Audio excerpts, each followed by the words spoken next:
아멘. 할렐루야.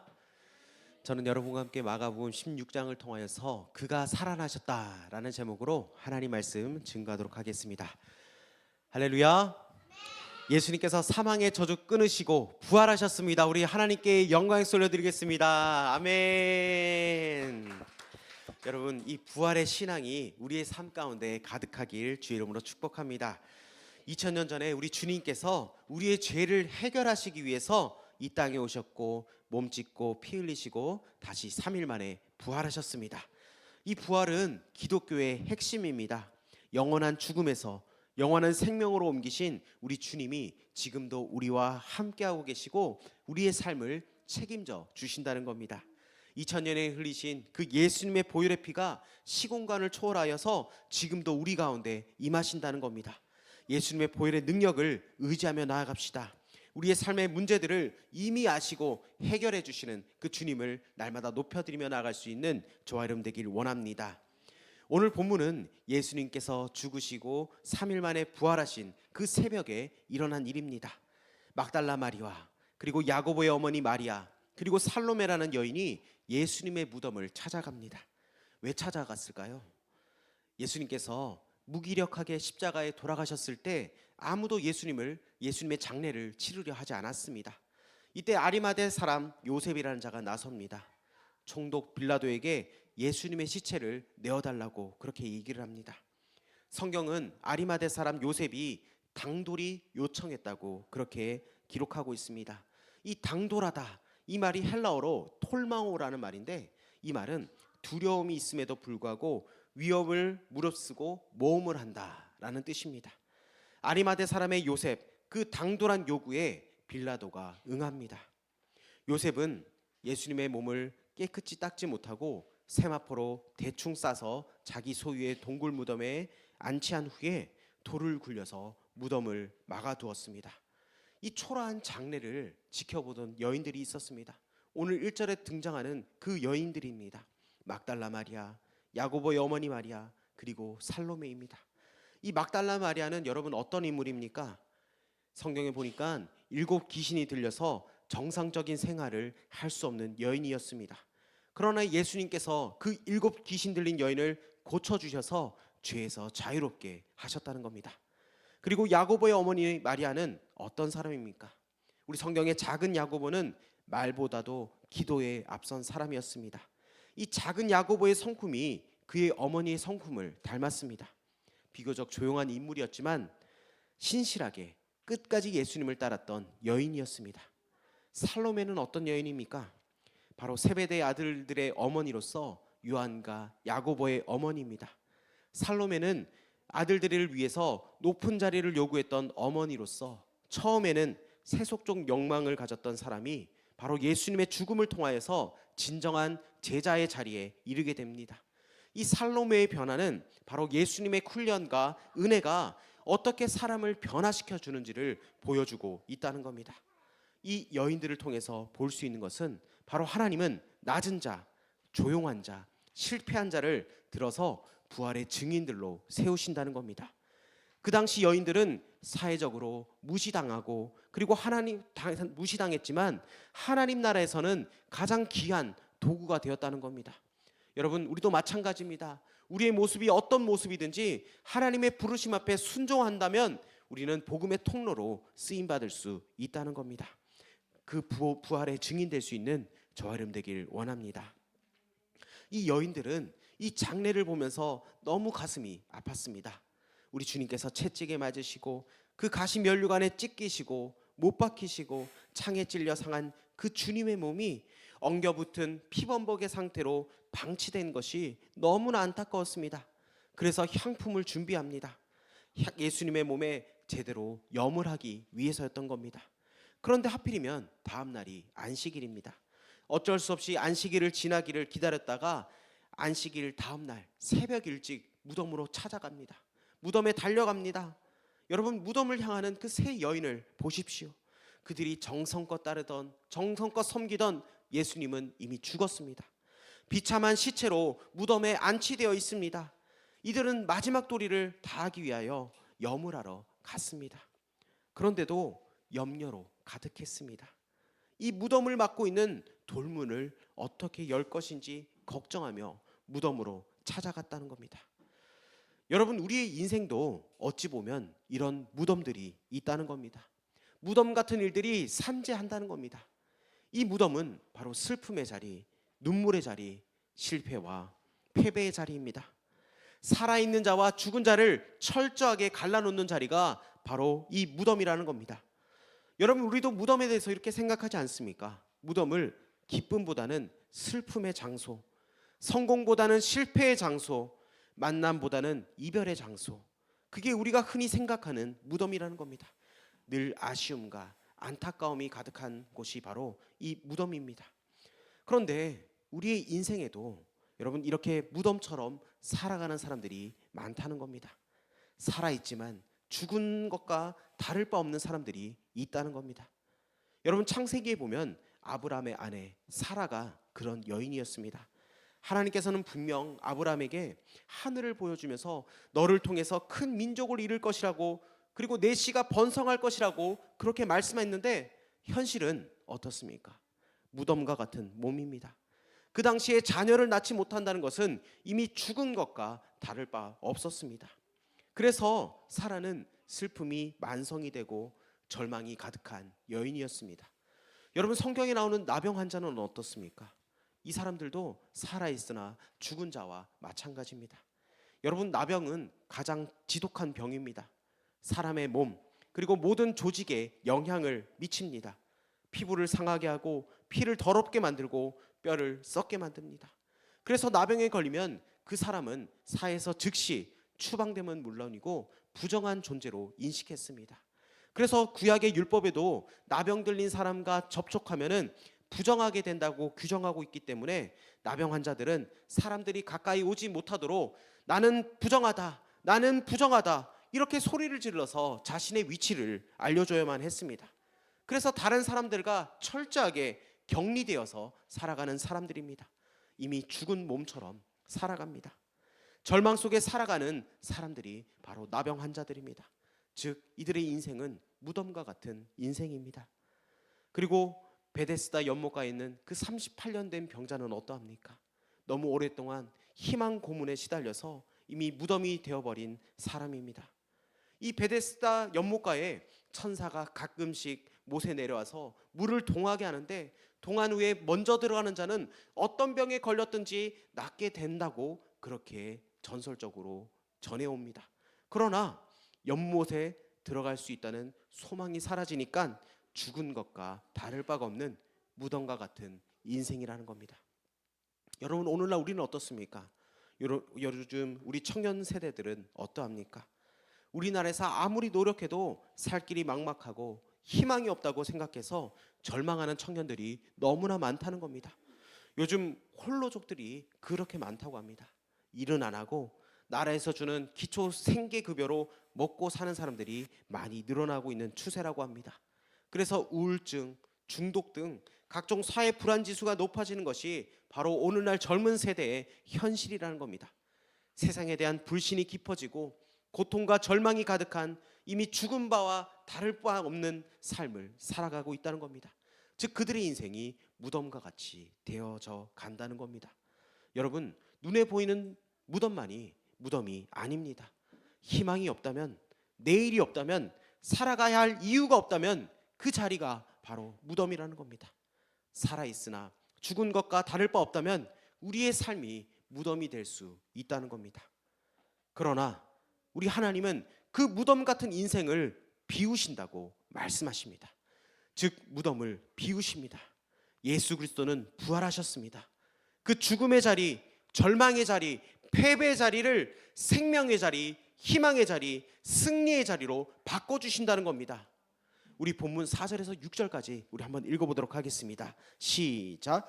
눈을 들어본즉 벌써 돌이 굴려져 있는데 그 돌이 심히 크더라.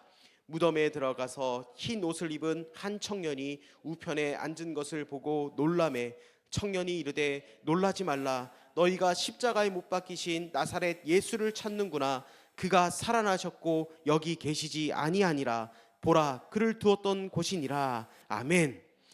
무덤 앞에 다다르자 여러분 돌이 굴려져 있는 겁니다. 여인들은 깜짝 놀랐습니다.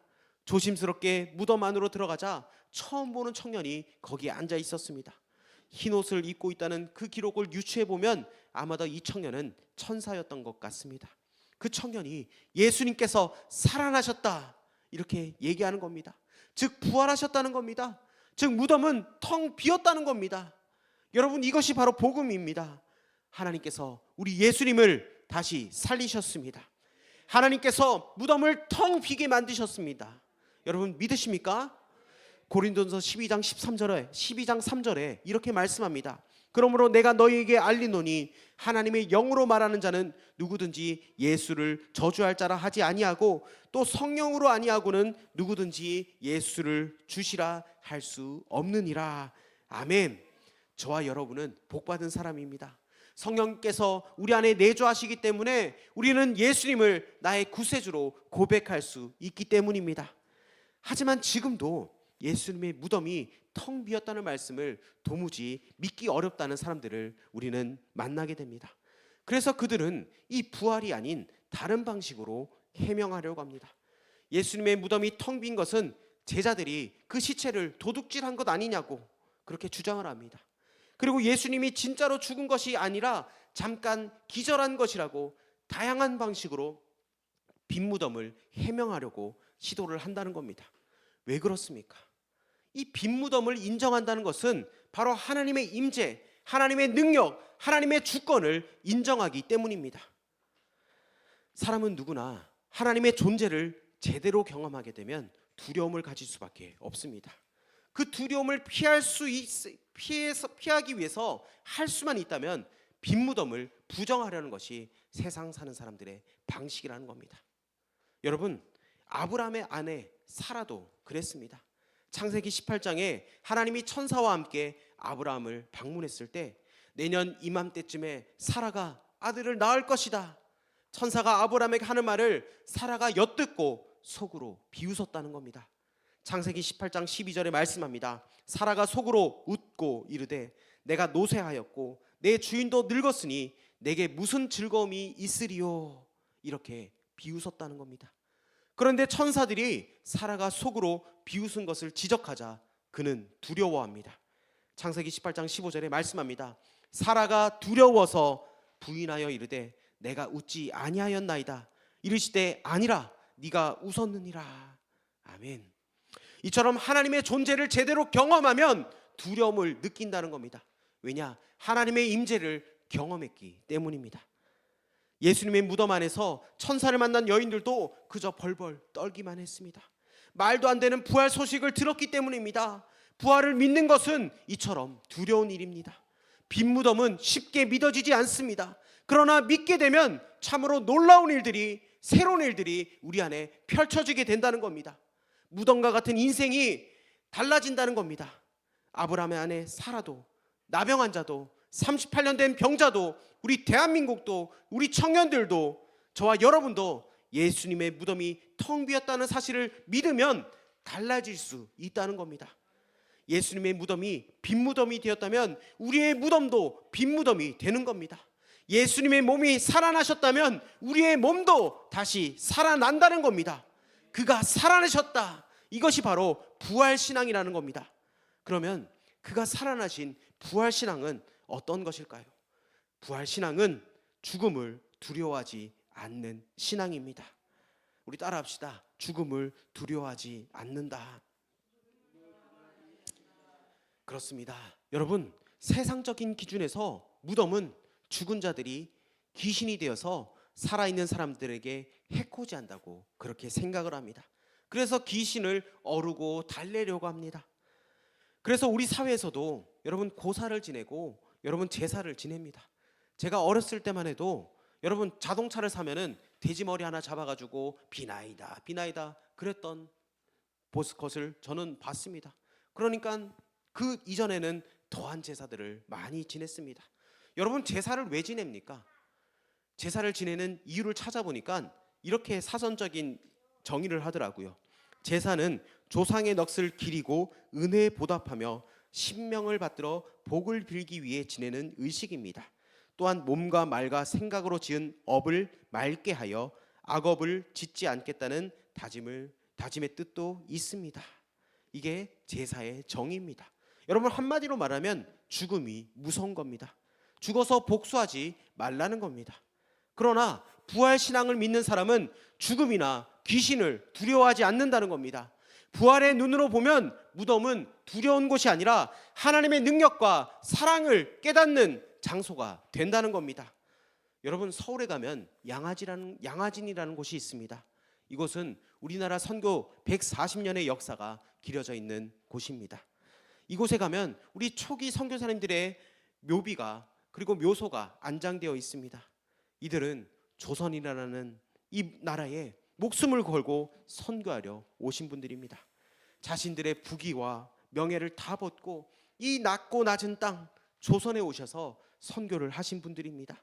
여러분, 이들의 헌신이 있었기 때문에 여러분, 오늘날 연세대학교나 이화여자대학교, 세브란스 병원 등 의료와 교육에 여러분 이렇게 이바지를 할 수 있었습니다. 여러분, 이 양화진 묘에 보면 루비 캔들이라는 선교사님이 있는데 이분의 묘비에는 이렇게 적혀 있다고 합니다. 만약 내게 1000개의 목숨이 있다면 그 모두를 한국을 위해 바칠 것입니다. 여러분, 어떻게 이런 헌신이 가능하겠습니까? 바로 죽음에 대한 두려움이 아닌 하나님의 능력과 사랑을 깨달은 바로 부활신앙, 빈 무덤의 신앙이 있었기 때문에 가능한 것입니다. 저와 여러분도 죽음을 두려워하지 않고 하나님의 능력과 사랑을 깨달을 수 있는 이 부활신앙을 가질 수 있길 주의 이름으로 축복합니다. 두 번째, 이 부활신앙으로 살아가는 방법은 바로 사명자로 살아가라는 겁니다. 우리 따라합시다. 사명자로 살아갑시다. 우리 본문 7절 말씀 한번 읽어보도록 하겠습니다. 7절입니다. 시작. 가서 그의 제자들과 베드로에게 이르기를 예수께서 너희보다 먼저 갈릴리로 가시나니 전에 너희에게 말씀하신 대로 너희가 거기서 배우리라 하라 하는지라. 아멘. 무덤에서 만난 천사는 세 여인들에게 예수님이 부활하셨다는 소식을 전합니다. 그리고 예수님이 먼저 갈릴리로 가셨으니 그 소식을 제자들에게 알리라고 그렇게 말씀합니다. 여러분, 이 갈릴리는 어떤 의미가 있을까요? 이 갈릴리는 바로 제자들의 부르심이 시작된 장소라는 겁니다. 이 갈릴리는 제자들이 예수님과 처음 만난 곳, 처음 부르심을 받은 자리라는 겁니다. 주님은 제자들이 그들이 처음 사랑을 가졌던 그 자리로 돌이키게 하시려는 겁니다. 저와 여러분도 마찬가지입니다. 여러분, 사명은 처음 부르심은 입은 것을 기억할 때 회복된다는 겁니다. 오늘 이 부활 신앙을 통해서 처음 하나님이 저와 여러분을 부르신 자리로 돌아갈 수 있길 주의 이름으로 축복합니다. 그리고 갈릴리는 우리의 일상의 자리입니다. 예루살렘은 종교의 중심지였다면 바로 이 갈릴리는 그들의 삶의 터전이었다는 겁니다. 부활하신 예수님은 예루살렘의 그 권세자 앞에 나타나지 않으셨고 바로 제자들이 사는 그들의 삶의 자리로 찾아가셨다는 겁니다. 부활의 주님은 우리의 일상 속에서 사명을 회복시키신다는 겁니다. 우리가 있는 삶의 자리는 어디입니까? 우리의 가정, 직장, 그리고 교회에서 여러분 우리의 사명을 회복시키신다는 겁니다. 여러분, 우리가 주어진 그 사명을 잘 감당할 때 우리는 이 부활 신앙을 기억할 수 있다는 겁니다. 마지막으로 갈릴리는 실패한 자들에게 주어진 회복의 자리였다는 겁니다. 제자들은 예수님을 부인하고 도망친 실패자들이었습니다. 그러나 예수님은 그들을 다시 갈릴리로 불러 모으시면서 그들에게 사명을 다시 맡기십니다. 그래서 7절에 베드로에게도 이르라. 여러분, 실패한 베드로는 바로 회복의 대상이라는 겁니다. 베드로는 어떠합니까? 예수님의 수제자였지만 예수님을 부인한 사람입니다. 그런데 예수님은 다시 갈릴리로 베드로를 부르시고 계십니다. 그리고 조반을 먹이신 후에 네가 나를 사랑하느냐? 내 양을 먹이라. 이렇게 말씀하셨습니다. 이렇게 사명은 실패 후에도 회복될 수 있다는 겁니다. 예수님은 실패자도 다시 부르고 계십니다. 여러분 혹시 여러분의 삶 가운데 실패하신 분들 계십니까? 여러분 이 부활 신앙으로 다시 사명의 자리로 돌아갈 수 있는 저와 여러분 되길 원합니다. 이 갈릴리는 부활하신 주님께서 우리에게 다시 사명을 맡기시고 그 사명을 처음의 자리에서 일상 속에서 실패 이후에도 다시 시작하게 하시는 은혜의 명령이라는 것을 기억하시면서 부활의 신앙으로 살아갈 수 있는 저와 여러분 되길 주의 이름으로 축복합니다. 말씀을 정리합니다. 우리 주님께서 다시 살아나셨습니다. 사망의 저주를 끊으시고 다시 살아나신 주님, 무덤 같은 그 죽음의 자리, 절망의 자리, 패배의 자리를 빈무덤으로 생명의 자리, 희망의 자리, 승리의 자리로 바꾸시는 그 부활하신 예수님, 우리가 부활의 신앙으로 죽음을 두려워하지 않고 다시 사명자로 주님과의 그 첫사랑을 일상 속에서 실패 후에도 다시 부르고 계심을 믿고 나아갈 수 있는 저와 여러분 되길 주의 이름으로 축복합니다.